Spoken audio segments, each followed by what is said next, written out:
नमस्ते दोस्तों, मेरा नाम है नमिता अनुराग। ज़िंदगी के आसपास बिखरी कहीं अनकहीं बातों और घटनाओं को मैं अपनी कहानियों में पिरोती हूँ और फिर आपको सुनाती हूँ अपनी ही आवाज़ में।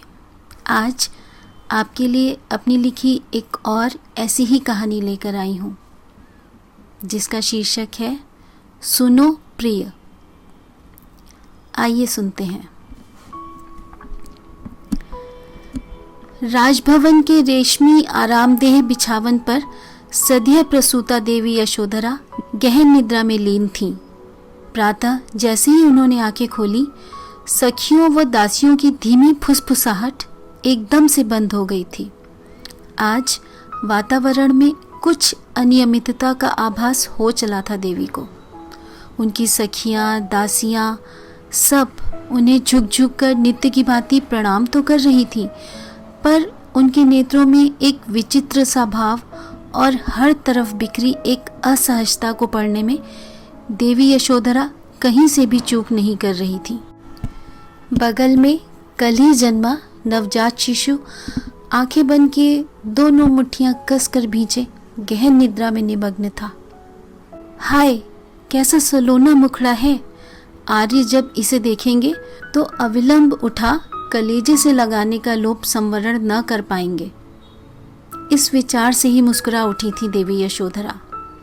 अपने पति राजकुमार सिद्धार्थ की अब और प्रतीक्षा नहीं हो पा रही थी उनसे। सुनो, उन्होंने एक दासी को पुकारकर उसे राजकुमार सिद्धार्थ को संदेशा भेजने को कहा कि देवी यशोधरा उनसे मिलना चाहती हैं।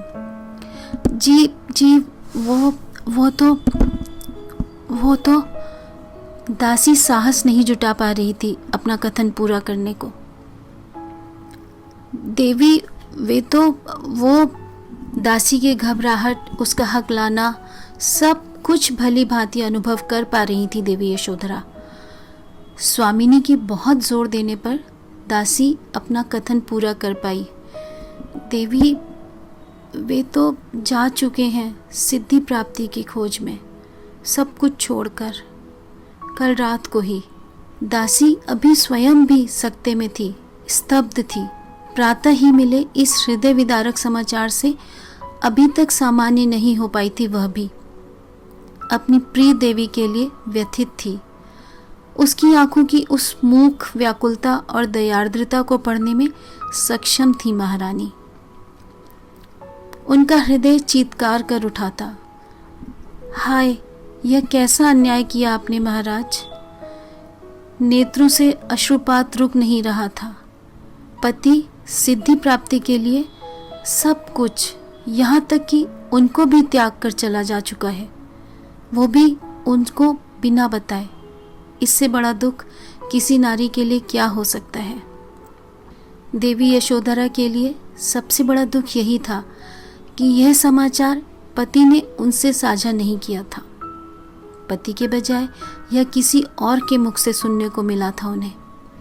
दुख, अपमान एवं हताशा की पीड़ा से उनका हृदय चीत्कार कर उठा। मानसिक पीड़ा के आगे शारीरिक पीड़ा गौड़ हो गई थी उनके लिए इस समय। सखियां उन्हें संभालने में लगी थीं, पर उन्हें एक ही दुख खाए जाता था कि सखी, वे मुझसे कहकर क्यों नहीं गए। उनका इतने महान कार्य की सिद्धि के लिए जाना तो मेरे लिए गौरव की बात थी, परंतु मुझसे बिना बताए जाकर उन्होंने यही सिद्ध कर दिया है कि मैं उनके मार्ग की बाधा थी। विवश विचलित देवी यशोधरा शैया पर निढाल पड़ी थी कि तभी नवजात शिशु के रुदन से उनकी तंद्रा टूटती है और वे शीघ्रता से उसे गोद में उठाकर पुचकारने लगती हैं। शिशु का उल्लेख आते ही वसुधा भी अपनी किताबी दुनिया से निकल यथार्थ की दुनिया में वापस आ गई। बगल में देखा, अयांश चैन की नींद सो रहा था। गौतम बुद्ध की पत्नी देवी यशोधरा पर लिखी हुई राष्ट्रकवि श्री मैथिली शरण गुप्त का महाकाव्य, उसकी कई व्याख्याएं, वोल्गा, हरमन हेस आदि की कृतियां सिरहाने रखी थीं। वसुधा अभी अधलेटी उन्हीं में से एक व्याख्या पढ़ने में तल्लीन थी। पुस्तक को सिरहाने उलटकर वह उठकर बैठ गई। आंखों और सिर में भारीपन अनुभव हो रहा था। बेध्यानी में सिर पर चेहरे पर हाथ फिराया तो कुछ गीलापन सा लगा। वह जान ही नहीं पाई थी कि कितनी देर से नेत्रों से बहती मूक अश्रुधार चेहरे को भिगो रही थी। रात काफी गहरा चुकी थी, पर थकी आंखों में निद्रा का अंश लेश मात्र भी नहीं था। दोनों हाथों से आंसू भरा चेहरा पोंछा, खुलाए ढीले बालों को बेतरतीबवार जूड़े में लपेट लिया। रसोई में जाकर वसुधा अपने लिए एक बड़ा मग कॉफी बना लाई और बालकनी में जा रेलिंग पर टिककर खड़ी हो गई। 28वीं मंजिल से नीचे सड़क देखी। हेडलाइट्स चमकाती नन्ही गाड़ियां सरपट दौड़ी जा रही थीं। वसुधा को ऐसा लगा जैसे उसके समर्थन में जलते चिराग संभाले जुलूस निकल रहा है। कॉफी मग को बालकनी में ही मेज पर रख वह वहीं कुर्सी खींचकर बैठ गई। कॉफी के घूंट भरते हुए जाने क्यों विचारों का ताना बाना वसुधा को खुद ब खुद देवी यशोधरा के समानांतर लकीरों में ही पिरोता जा रहा था। कैसा महसूस कर रही होंगी देवी यशोधरा उस समय, जब सुबह सुबह दासी से यह हृदय विदारक समाचार पाया होगा कि उनके पति संसार के लिए सिद्धि प्राप्ति के लिए सब कुछ तज कर जा चुके हैं। तब आदर्शतः जो समाचार उन्हें सबसे पहले अपने पति के मुख से सुनने को मिलना चाहिए था, वह किसी और के मुख से सुनकर कैसा लगा होगा उन्हें। क्या उन दासियों की आंखों में उन्हें अपने लिए तरस और दया की भावना नहीं दिखी होगी? उस अपमान मिश्रित वेदना को कैसे सहन कर पाई होंगी देवी? विकल मन कल्पना करने लगा था। अच्छा, यदि सिद्धार्थ ने जाने से पूर्व यह समाचार अपनी पत्नी के संग खुद बांटा होता, जिनका जीवन सिद्धार्थ के इस निर्णय से सबसे अधिक बल्कि पूर्ण रूप से प्रभावित होने वाला था, तो वस्तु स्थिति कैसी होती? शायद इसके ठीक उलट होती। शायद देवी यशोधरा स्वयं अश्रु मिश्रित गर्व के साथ सबको यह समाचार सुना रही होती कि उनके पति संसार के लिए इतने महत्वपूर्ण कार्य की सिद्धि के लिए गए हैं कि अपने परिवार तक को त्याग गए हैं। उस समय जो अभिमान उन्हें अपने पति पर होता, उसका वर्णन शब्दों में करना कठिन है। एक पत्नी को अपनी उपलब्धि से अधिक अभिमान अपने पति की उपलब्धि पर होता है। शायद देवी ने अश्रुपूर्ण नेत्रों के संग स्वयं टीका कर उनकी गरिमामय विदाई की होती। मन और मस्तिष्क दोनों ही उद्वेलित थे। कारण एक अस्पष्ट सा विचार था जो अंतस की गहराई से बारंबार शीश उठाकर वसुधा को अपने अस्तित्व का भान कराने पर तुला था। वह यह कि उसकी स्वयं की अभी तक की कहानी भी देवी यशोधरा की कहानी से कुछ कुछ मिलती जुलती ही रही थी। रात्रि के उस नीरव सन्नाटे में वसुधा अतीत की दुनिया में पदार्पण कर चुकी थी। पापा मम्मी ने ठोक बजा कर ही चुना था अखिल को उसके लिए। अच्छे घर की इंजीनियर वसुधा एक अच्छी कंपनी में अच्छे पद पर आसीन थी। उधर अखिल इंडियन आर्मी का योग्य कर्मठ अफसर था। शादी तय होने के पहले जब दोनों मिले, तब मुझे अपने देश के लिए कुछ करना है, मुझे अपने देश का नाम रोशन करना है वाली भावना से ओतप्रोत अखिल से मिलकर वसुधा को अच्छा लगा था। देशभक्ति तो उसकी रगों में भी दौड़ रही थी। पर अखिल का काम युद्ध भूमि में जाने का नहीं है, उसे हेडक्वार्टर से ही काम करना होता है। यह तसल्ली करके ही वसुधा के माता पिता ने अपने दिल के टुकड़े की शादी अखिल के साथ धूमधाम से की थी। घर में अखिल के मम्मी पापा थे। अखिल की एक बहन थी अम्मू, जो 5 मिनट की दूरी पर ही अपने पति सोमेश के साथ रहती थी। भरी पूरी खुशहाल ससुराल थी वसुधा की। समय का चक्र अपनी निर्बाध गति से घूम रहा था। उनके जीवन में एक तीसरे के आने की आहट आ चुकी थी। धीरे धीरे वसुधा का प्रसव काल भी निकट आ रहा था। अंतिम माह तक वह ऑफिस जाती रही थी, यह सोचकर कि 6 माह की मैटरनिटी लीव का अधिकतम इस्तेमाल शिशु के आगमन के पश्चात ही करेगी। पर शायद वसुधा की अपनी ही नज़र लग गई थी उसके खुशहाल संसार को। इधर कुछ दिनों से वह अनुभव कर रही थी कि अखिल कभी कभी अन्यमनस्क हो उठता था। जैसे जैसे शिशु के आगमन का समय पास आ रहा था, अखिल कुछ परेशान सा रहने लगा था।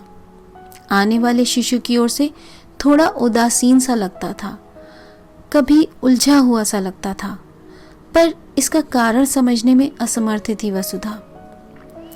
अपनी ओर से अखिल को प्रसन्न और चिंता मुक्त रखने की कोशिश भी करती थी। कभी सोचती शायद पैटर्नल एंजाइटी यानी पहली बार पिता बनने का तनाव होगा। किसी डॉक्टर या साइकोलॉजिस्ट से मिलने की सलाह को अखिल ने सिरे से ही नकार दिया था। कोई बात नहीं, एक बार जब बच्चे का चेहरा देखेगा तो सब टेंशन दूर हो जाएगी, मम्मी जी ने उसे समझाया था। डिलीवरी का दिन आ पहुंचा था। वसुधा को अस्पताल ले जाने से लेकर डिलीवरी होने तक सब कुछ अखिल ने बहुत अच्छी तरह से संभाला था। वसुधा के घर वाले और अम्मू और उसका पति सोमेश भी साथ ही थे। एक बात पर वसुधा का ध्यान अवश्य गया था कि दूसरे नए नए बने पापाओं की तरह अखिल ने अभी तक भाव विह्वल होकर नवागंतुक को न ही गोद में लेने की कोशिश की थी, न ही प्यार किया था। तो सर जी अभी भी टेंशन से बाहर नहीं आ पाए हैं। कोई बात नहीं, घर पहुंचकर वो सब कुछ ठीक कर देगी, सोचकर मुस्कुरा उठी थी वसुधा। डिस्चार्ज का प्रोसेस पूरा होते होते दोपहर खत्म होने को आई थी। मम्मी जी पापा जी भी क्लांत हो रहे थे। पेपर्स पूरे करते ही अखिल ने वसुधा और बेबी के साथ पापा मम्मी को वसुधा के भाई विहान के संग घर भिजवा दिया था। वसुधा के मम्मी पापा को आज अस्पताल ना आकर सीधे घर जाने को ही कह दिया था। अम्मू और उसके पति सोमेश को अखिल ने किसी काम से अपने पास अस्पताल में ही रोक लिया था। घर पहुंचकर सभी नए मेहमान के आतिथ्य सत्कार में जुट गए थे। रात होने को आई, तब जाकर वसुधा को सुध आई थी कि अखिल अभी तक वापस ही नहीं आया था। कहाँ रह गया था? उसका फ़ोन भी स्विच ऑफ आ रहा है। मम्मी पापा को भी कुछ पता नहीं था उसके बारे में। हार कर उसने अम्मू को फ़ोन किया था। कहाँ हो तुम लोग? आती हूँ, कहकर अम्मू ने फ़ोन काट दिया था। 5 मिनट की दूरी को उस दिन अम्मू ने 1.5 घंटे में तय किया था। आई भी थी तो डबडबाई आंखें और सोमेश को साथ लेकर। सोमेश ने दरवाज़ा अंदर से बंद करते हुए उसके पास बैठकर धीमे स्वर में कहना शुरू किया, भाभी, भैया को रॉ यानी रिसर्च एंड एनालिसिस विंग के अंतर्गत एक प्रोजेक्ट पर एज एजेंट बाहर भेजा गया है। बहुत महत्वपूर्ण और ख़तरनाक काम है ये, पर कुछ ही समय की बात है, सिर्फ 6 महीने। इस पूरे समय में हमें सीक्रेसी पूरी तरह से बनाकर रखनी होगी। क्या? वह किंग कर्तव्य विमूढ़ सी बैठी रह गई थी। यकायक विश्वास ही नहीं कर पाई उसकी इस स्थिति को। पता नहीं उन लोगों ने क्या समझा। भाभी, आप समझ नहीं रही हैं, भैया का इस प्रोजेक्ट पर जाना कितनी गर्व की बात है। रॉ में तो चयन होना ही कितनी बड़ी प्रतिष्ठा की बात है। फिर एकदम आगे झुककर धीमे स्वर में बोलने लगा, पर आप जानती हैं ना भाभी कि इस बात को पूरी तरह से गोपनीय रखना है। किसी दोस्त या रिश्तेदार तक को कुछ नहीं बताना है इस बारे में। वही बताना है सबको जो अभी मैं आपको बताऊंगा। भाभी, रॉ देश की सुरक्षा की दृष्टि से बहुत ही इम्पॉर्टेंट विंग है और हमें इस बात का गर्व होना चाहिए कि हमारे भैया को ऐसे महान काम के लिए चुना गया है। बुद्ध बनी वसुधा धीमे से बुदबुदाई थी। 6 महीने। अम्मू आगे बढ़ाई थी। भाभी, आप बिल्कुल परेशान ना हो, देखिएगा ये समय कितनी जल्दी कट जाएगा। हम सब हैं ना, मिलकर सब संभाल लेंगे। समय काटने के लिए नहीं परेशान हूँ, मैं समय काटने के लिए नहीं परेशान हूँ, पर मुझसे बता कर क्यों नहीं गए वो? मैं उनको जाने से रोक थोड़ी लेती, मुझे बता कर जाना चाहिए था उन्हें। भाभी, कोई भी दिक्कत हो तो हमें भैया के सारे ऑफिसर्स का, आर्मी का पूरा सपोर्ट रहेगा। ड्रेसिंग टेबल की तीसरी ड्रॉअर में एक पेपर के नीचे कुछ ज़रूरी इंस्ट्रक्शंस रखे हैं जो आपको पूरी तरह से फॉलो करने हैं, बिना किसी गलती के। समझ रही हैं ना भाभी? बिना किसी गलती के। सोमेश ने वसुधा की आंखों में आंखें डालकर जोर देकर कहा था, आपके अकाउंट में सैलरी भी बराबर आती रहेगी। जब भी भाई के लिए संभव होगा वो आप लोगों से खुद बात करेंगे। अम्मू कह रही थी, भाई कह रहे थे कि आप लोगों से मिलकर जाते तो हो सकता है कमज़ोर पड़ जाते, इसलिए। क्या जवाब दे वसुधा इस बात का? चुपचाप नवजात शिशु की नैपी बदलने लगी थी। किससे लड़ती या रूठती कि मुझे बताया क्यों नहीं? मनाने वाला तो पता ही नहीं कहाँ था इस समय। दुख, पीड़ा और विवशता से भरी अजीब सी स्थिति में पा रही थी वसुधा स्वयं को इस समय। एक नई नवेली माँ जिसे इस समय सबसे अधिक मानसिक और भावनात्मक संबल अपने साथी, अपनी संतान के पिता से मिलता है, वह अभी अभी चुपचाप एक प्रोजेक्ट पर चला गया है। दुख इस बात का नहीं था कि वो इस काम के लिए गया है, इस बात का था कि वह बिना वसुधा को कॉन्फिडेंस में लिया गया था। व्यथा और अपमान से वसुधा के आंसू बह निकले थे। जीवन चक्र धीरे धीरे अपनी सामान्य गति में आ रहा था। वसुधा ने नौकरी छोड़ दी थी। अखिल को लेकर अब हर तरह की सावधानी बरतनी थी उसे। वैसे भी अयांश, पापा, मम्मी और घर को संभालने में ही उसका सारा दिन बीत जाता था। अक्सर वसुधा मम्मी जी से पूछती, मम्मी अखिल मुझे क्यों नहीं बता गए? मैं उनको रोक थोड़ी ही लेती, बल्कि मुझे तो गर्व है कि वह अपने देश के लिए इतने महत्वपूर्ण मिशन पर गए हैं। चिंतित और दुखी तो मम्मी जी भी थी, अपने बेटे के लिए और अपनी बहू के लिए भी।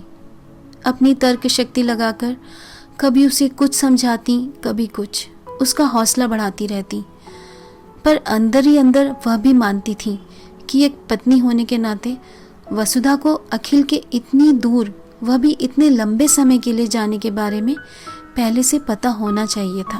पापा जी जरूर कभी कभी खींच जाते थे, भाई तुम औरतों के पेट में कोई बात पचती है, इसीलिए नहीं बताया होगा उसने। ये सब मामले बहुत सीरियस किस्म के होते हैं, तुम लोग समझते नहीं हो। ये सब मामले बहुत सीरियस होते हैं, किसी को ज़रा सी भनक लगी नहीं कि बस फिर कुछ भी हो सकता है। कई बार पापा जी नाराज़ हो जाते। हमें गर्व होना चाहिए उस पर, देश के लिए कितना बड़ा, कितना दुस्साध्य काम करने गया है वह। अगर कभी उसे पता चलेगा कि तुम लोग यहाँ परेशान हो तो वहाँ उसके लिए मुश्किल हो जाएगी। हालांकि वसुधा भी जिम्मेदार नागरिक है, उसके अंदर भी अपने देश के लिए प्रेम भरा है। वो समझती भी है अखिल की मजबूरी। नहीं संभव हो पाया होगा अखिल के लिए घर पर संपर्क करना। उसे कार्य भी तो बहुत खतरनाक मिला है। वसुधा को गर्व होता है उस पर, ईश्वर से दिन रात प्रार्थना करती रहती है कि अखिल अपने इस कार्य में सफल होकर घर आए। पर इसके बाद कभी कभी कोर्ट से, कभी संकेतों में बात करते हुए दिन महीनों में और महीने सालों में बदलते चले गए। यहाँ से अखिल को यही संदेश जाता था कि यहाँ हम सब अच्छी तरह से हैं, तुम वहाँ ठीक से अपना काम करो। और अब तो अयांश भी 4.5 वर्ष का होने को आया था। कॉफ़ी मेज पर रखे रखे ठंडी हो गई थी और वसुधा अतीत की स्मृतियों में ही विचरण करती रह गई थी। ठंडी कॉफ़ी को दोबारा गर्म करने का मन नहीं हुआ, उठाकर सिंक में बहा दी उसने। आजकल मन अधिक उद्वेलित है उसका, कारण पिछले सप्ताह अखिल देश वापस आ चुका है। दिए गए दुष्कर कार्य को दुस्साहस और वीरता से अंजाम दिया है उसने। अफसरों ने भूरी भूरी प्रशंसा की है उसकी। गोपनीयता को देखते हुए वह अभी घर नहीं आ पाया है, पर संदेश आया है कि इस सप्ताह किसी समय वह घर आएगा। वैसे भी उसे सरप्राइजेस शुरू से ही पसंद हैं। पर तब से वसुधा का जी काबू में ही नहीं है। हर दिन हर पल बस यही सोचती रहती है, अखिल आएंगे तो कैसे मिलेगी वह उनसे। फिल्मी हीरोइन की तरह दौड़कर उसके गले लग जाएगी या फिर नाराज़गी दिखाती रहेगी। अपने जांबाज वीरपति पर न्योछावर हुई जा रही है वसुधा। रात्रि का तीसरा पहर समाप्त होने को था। अब निद्रा देवी के आगमन का अंदेशा होने लगा था। बालकनी का दरवाज़ा बंद कर वसुधा कमरे में आ सोने के लिए लेट गई। सुबह अयांश को स्कूल भी भेजना है। सुबह अयांश को स्कूल बस में बैठाकर घर वापस आई थी वसुधा। मम्मी जी पूजा कर रही थीं, पापा जी लॉबी में टीवी पर समाचार सुन रहे थे। मम्मी जी पूजा से उठ जाएं तभी वह सबके लिए चाय बनाए। इंतज़ार करते हुए वसुधा अपने कमरे में अयांश का बिखरा सामान समेटने लगी थी। तभी बाहर के दरवाजे की घंटी बजी। काम वाली ने दरवाज़ा खोल दिया था। जैसे शांत पड़े पानी पर किसी ने बड़ा सा ढेला जोर से दे मारा हो, ऐसी भीषण हलचल घर में अचानक ही मच गई थी। काम वाली मोनी की उत्तेजित आवाज, भैया भैया आ गए, भैया आ गए। मम्मी जी की खुशी से रूंधी हुई आवाज, पापा जी की हर्षातिरेक से भरी हंसी के साथ ही एक और गौरवान्वित धीमी धीमी हंसी की आवाज उसके कानों से टकराने लगी थी। इस आवाज को पहचानने में क्षण मात्र भी नहीं लगा था वसुधा को। दिल बुरी तरह से धड़कने लगा था, पांव जम से गए थे। इतने वर्षों की अखिल से नाराजगी, उसके पीछे होने वाली परेशानियां, मुश्किलें, अखिल का दिया दुख दर्द, उन क्षणों में सब काफूर हो गए थे। बाकी रह गई थी तो बस हृदय में उठी आनंद की हिलोरें। अखिल आ गया, मेरा अखिल आ गया। दोस्तों, इस कहानी का पहला भाग यहीं तक। जल्दी ही मिलेंगे इसका दूसरा भाग लेकर। आप सब स्वस्थ रहें, खुश रहें। धन्यवाद।